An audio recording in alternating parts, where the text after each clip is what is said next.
तो दोस्तों फिर स्वागत है आपका एक बार। तो जो आपका प्रीवियस ईयर पेपर श्रृंखला का जो अगला पार्ट है उसमें हम डिस्कस करेंगे 24 दिसंबर 2017 शिफ्ट 1 का पेपर। तो इस वीडियो का जो पहला, यदि वीडियो पसंद आए तो इसे लाइक शेयर और चैनल को सब्सक्राइब करें। तो इस वीडियो का जो पहला क्वेश्चन है तो इसमें बताना है कि BIOS का इसका संक्षिप्त रूप है। इसमें फुल फॉर्म बताना है BIOS का। तो इसका ये है आपका बेसिक इनपुट आउटपुट सिस्टम। तो BIOS का फुल फॉर्म है basic input output system. Question number 2, MS Excel में रेंज को सिलेक्ट करने के लिए हमें का इस्तेमाल करना होगा। यदि MS एक्सेल में हम रेंज को सिलेक्ट करना चाहते हैं, यानी हमें किस सेल से किस सेल तक फॉर्मूला में बताना है, किस सेल से किस सेल को लेना है, तो वहाँ हमें इसके लिए का इस्तेमाल करना होगा। तो इसका आंसर है A1 B1। तो इसका आंसर है नंबर 3 A1-B1। एक्सेल में आपका सिलेक्ट करने के बाद वहाँ पर फॉर्मूला बार में आपको यहाँ रेंज दी जाती है कि किस सेल से किस सेल को आपको लेना है। तो जिसका रेंज का जो फॉर्मूला रहता है वह आपका हुआ A1/A1B1। अगला क्वेश्चन है, एक कंप्यूटर वायरस के बारे में निम्नलिखित में से कौन सा कथन सही है। कंप्यूटर वायरस के बारे में बताना है कौन सा कथन सही है। तो जो यह सिस्टम से वार्म्स को हटाता है, वायरस जो है वार्म्स को हटाता है, या इंटरनेट पर वित्तीय लेन देन को सुरक्षित रूप से संचालित करता है, यह एक सुरक्षित फाइल में संवेदनशील डाटा जैसे पासवर्ड को सुरक्षित करता है, या आखिरी है यह लोकल सिस्टम और फाइल्स को अनुपयोगी बनाता है। तो इसका आंसर है यह लोकल सिस्टम और फाइल्स को अनुपयोगी बनाता है। जो वायरस रहते हैं आए क्या करते हैं, कंप्यूटर सिस्टम को हानि पहुंचाते हैं और फाइल्स को हानि पहुंचाते हैं और उन्हें अनुपयोगी बनाते हैं। अगला क्वेश्चन, रैम निम्न का संक्षिप्त रूप है। रैम का पूरा नाम बताना है इसमें। तो रैम जो है आपकी रैम जो रहती है वह रहती है आपकी random access memory. Random access memory. अगला क्वेश्चन, विभिन्न प्रकार की अनेक गणनाओं करने के लिए सामान्य रूप से किसका उपयोग किया जाता है। तो गणनाओं के लिए जो उपयोग किया जाता है वह आपका स्प्रेडशीट, और स्प्रेडशीट के अंतर्गत आता है MS एक्सेल। एक्सेल का सामान्यतः उपयोग हम MS एक्सेल का उपयोग स्प्रेडशीट के लिए करते हैं। और बात की जाए वहीं स्लाइड्स के लिए, तो स्लाइड्स के लिए हम पावर पॉइंट का यूज़ करते हैं। पावर पॉइंट स्लाइड्स के लिए पावर पॉइंट का यूज़ करते हैं। अगला क्वेश्चन, वर्ड डॉक्यूमेंट के लिए हम डॉक्यूमेंट के लिए यदि बात करें तो MS वर्ड का यूज़ करते हैं। डॉक्यूमेंट के लिए MS वर्ड का यूज़ करते हैं। ये थे आपके किसका उपयोग विभिन्न प्रकार के, जैसे स्लाइड्स के लिए हम क्या यूज़ करेंगे, MS पावर पॉइंट का यूज़ करेंगे। सॉफ्टवेयर हमसे पूछे गए हैं तो स्प्रेडशीट सॉफ्टवेयर का यूज़ हम करेंगे गणनाएं करने के लिए। फिर है MS वर्ड 2007 में निम्नलिखित में से कौन सा टैब सेटअप स्टॉप पोजीशन में उपलब्ध नहीं है। पूछा है सेटअप मतलब स्टॉप पोजीशन में उपलब्ध नहीं है। Left right tab, centre tab या बॉटम टैब। तो जो आपका बॉटम टैब रहता है वह स्टॉप पोजीशन में MS वर्ड में नहीं रहता है। अगला क्वेश्चन, मॉडम से जुड़ा होता है। मॉडेम जो है वह किससे जुड़ा होता है। टेलीफोन लाइन, कीबोर्ड, प्रिंटर या मॉनिटर। तो जो मॉडेम है आपका टेलीफोन लाइन से जुड़ा होता है। तो क्या करता है यह मॉडेम जो है वह आपके कंप्यूटर को इंटरनेट से जोड़ता है, कंप्यूटर को इंटरनेट से कनेक्ट करता है। ये आपका मॉडेम का यूज़ था। और इसमें पूछ सकते हैं कीबोर्ड टाइप्स, पूछ सकते हैं कीबोर्ड किस तरह का डिवाइस है, प्रिंटर मॉनिटर किस प्रकार के। तो कीबोर्ड है आपका इनपुट डिवाइस हुआ, प्रिंटर जो प्रिंट करता है वह आपका आउटपुट देता है। अगला क्वेश्चन, डिलीट की हुई फाइलें में पहुंच जाती हैं। जो हम फाइल डिलीट कर देते हैं वह कहाँ जाके स्टोर होती हैं, तो जो डिलीट की हुई फाइल रहती हैं वह रिसाइकिल बिन में जाकर स्टोर होती हैं। Question number 9, M S Word में प्रिंटिंग के दौरान निम्न में से किस पेज ओरिएंटेशन का उपयोग किया जाता है। एम एस वर्ड में यदि हम प्रिंटिंग कर रहे हैं तो बताइए कि प्रिंटिंग में किस पेज ओरिएंटेशन का उपयोग किया जाता है। जो प्रिंटिंग होती है हमारी लैंडस्केप, जो लैंडस्केप ओरिएंटेशन में होती है। ओरिएंटेशन हमारे रहते हैं दो प्रकार के रहते हैं, लैंडस्केप और एक रहता है हमारा पोर्ट्रेट। इसमें से एक क्वेश्चन और बन सकता है कि बताइए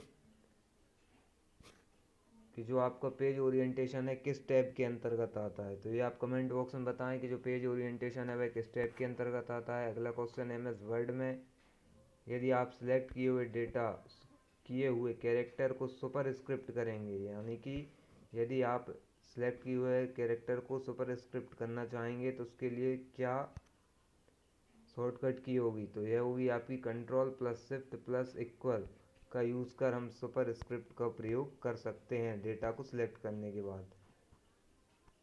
एम एस एक्सेल में आप निम्न कार्य के लिए क्षैतिज और लंबवत स्क्रॉल बार का उपयोग कर सकते हैं।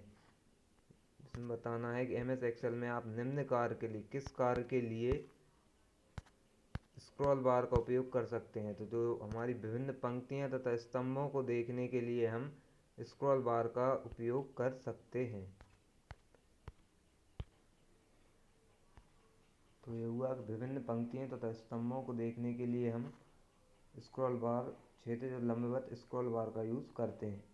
अगला क्वेश्चन है, एप्लीकेशन टूल जैसे Word, Excel, PowerPoint, Access सभी निम्न के द्वारा विकसित किए गए हैं। तो जो एप्लीकेशन टूल हैं जिनमें हम विभिन्न प्रकार के वर्क करते हैं, जैसे वर्ड है हुआ, एक्सेल हुआ और जो पावर पॉइंट हुआ, एक्सेस हुआ, यह किसके द्वारा विकसित किए गए हैं। तो यह आपके माइक्रोसॉफ्ट द्वारा विकसित किए गए हैं।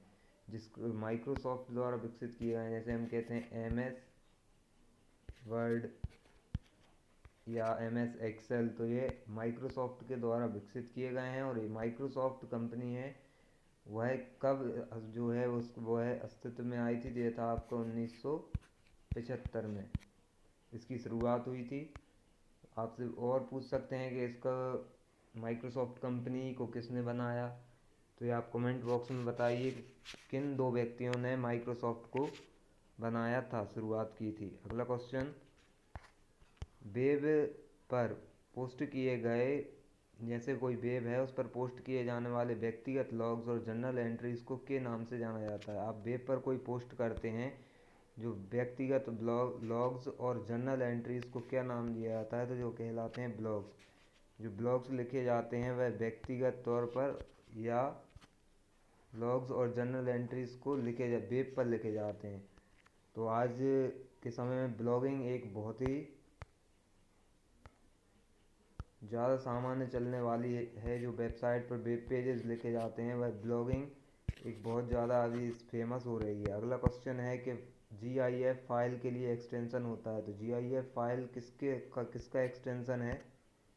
GIF फाइल बताना है, तो यह है आपका इमेज का। इमेज के लिए आप GIF एक्सटेंशन यूज करते हैं। इमेज के लिए GIF। यदि ऑप्शन में देखें दिए हैं आप वर्ड, तो वर्ड के लिए होगा आपका .doc। जो वर्जन 2003 और उससे पहले थे उसके लिए .doc वर्ड के लिए। एक्सेल के लिए है हुआ आपका .xls। पावर पॉइंट के लिए होगा .ppt। ये आपके एक्सटेंशन थे। और 2003 के बाद की बात करें, यदि हम बात करें 2007 का एक्सटेंशन, तो वर्ड के लिए होगा .docx। एक्सेल के लिए होगा .xlsx और पावर पॉइंट के लिए होगा आपका pptx। ये आपके एक्सटेंशन से संबंधित था। एक क्वेश्चन और बन सकता है इसमें से। अगला क्वेश्चन बताइए, एक मेमोरी लोकेशन से डाटा कॉपी करने की प्रक्रिया निम्न कहलाती है। यदि आप मेमोरी लोकेशन से डेटा को उठाते हैं या डेटा को कॉपी करते हैं तो वह प्रक्रिया क्या कहलाएगी।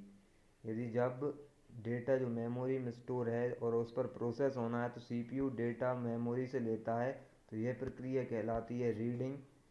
डेटा को रीड किया जाता है।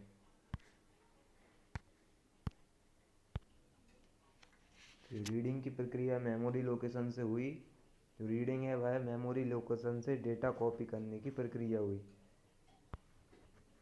नेक्स्ट, MS वर्ड डॉक्यूमेंट में शॉर्टकट की Ctrl+V का उपयोग किया जाता है। तो Ctrl+V, इसमें बताना है शॉर्टकट की Ctrl+V का क्या यूज़ है। Ctrl+V वह आपका पेस्ट के लिए यूज़ होती है। पेस्ट के लिए Ctrl+V यूज होती है। और कॉपी के लिए होगी आपकी कंट्रोल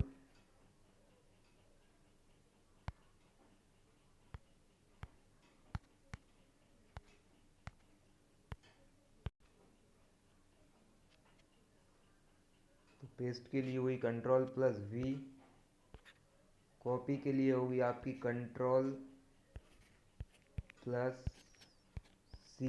कॉपी के लिए अंडरलाइन के लिए Ctrl+U। रिवीजन करते जाएं, Ctrl+U। इटैलिक के लिए Ctrl+I। इटैलिक के लिए Ctrl+I। ये हुआ आपका इटैलिक के लिए।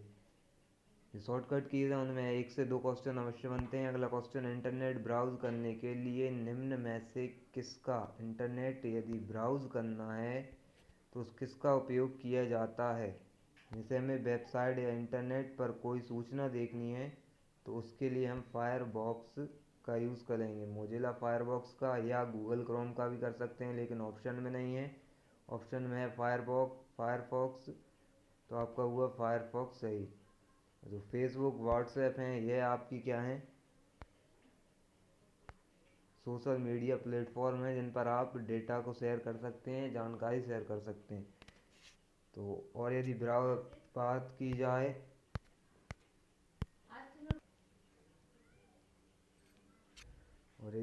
जाए इंटरनेट ब्राउज तो ये फायरफॉक्स हुआ, गूगल का क्रोम हुआ, एप्पल का सफारी, ये आपके प्रमुख ब्राउज़र हैं। अगला क्वेश्चन नेक्स्ट है, ट्रांसफ़र किए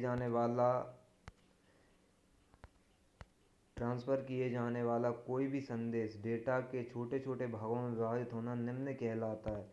यदि आप डेटा ट्रांसफ़र कर रहे हैं, कोई भी डेटा या संदेश ट्रांसफ़र कर रहे हैं, तो वह किस प्रकार ट्रांसफ़र होगा, वह होगा पैकेट्स के रूप में।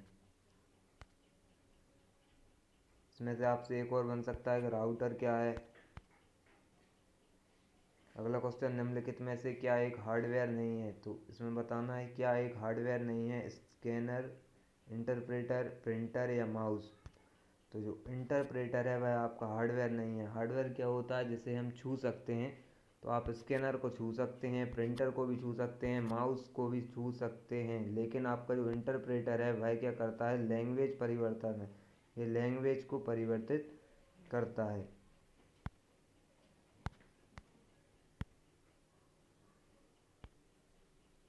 तो इसका आंसर हुआ कि हार्डवेयर नहीं है, तो ये है आपका इंटरप्रेटर। तो इंटरप्रेटर क्या होता है, जैसे जो कंप्यूटर है आपका, वह आपका जो आप डेटा देते हैं वह आपकी यही लैंग्वेज नहीं जानता, वह बाइनरी लैंग्वेज में डेटा को पहले परिवर्तित करता है।